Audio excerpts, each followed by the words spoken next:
आप लोगों ने सुबह का दिया हुआ टास्क ध्यान में रखा होगा, उसकी लिस्ट बनाई होगी और सत्य से अपना निकटतम संबंध भी रखा होगा।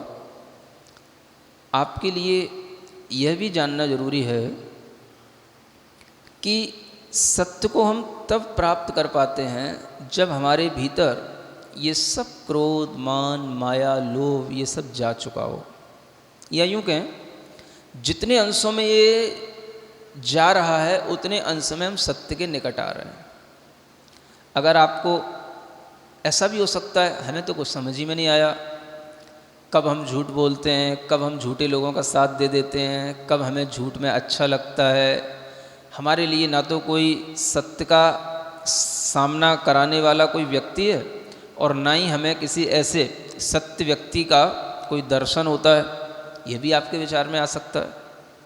तो इसका मतलब है कि हमारे ऊपर कहीं ना कहीं क्रोध, मान, माया, लोभ का कुछ ऐसा आवरण अभी बाकी है जो हटना जरूरी है, अगर आपको ये फीलिंग आई है तो।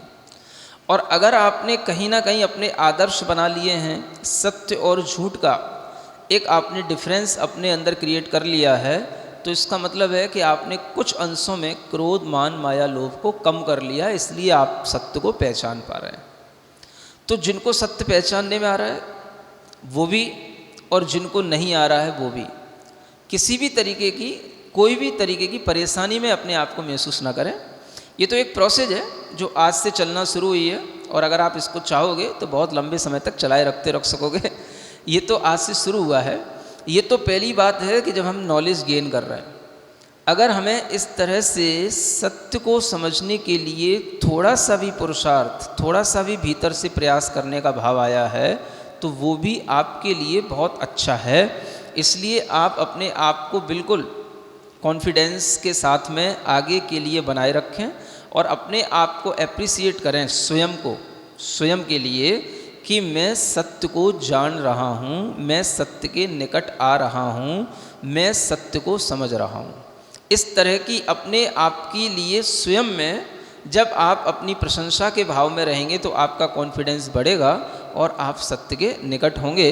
तो आपने आज का जो सत्य का दिवस जिया है, इसको आप आगे के लिए भी अपने लिए बना के रखें और सत्य क्या क्या है उसको आप बार बार समझने की कोशिश करें और जो सत्य है उसी को बोलने की भी कोशिश करें। यही आपके लिए आज का ये सत्य धर्म कहता है।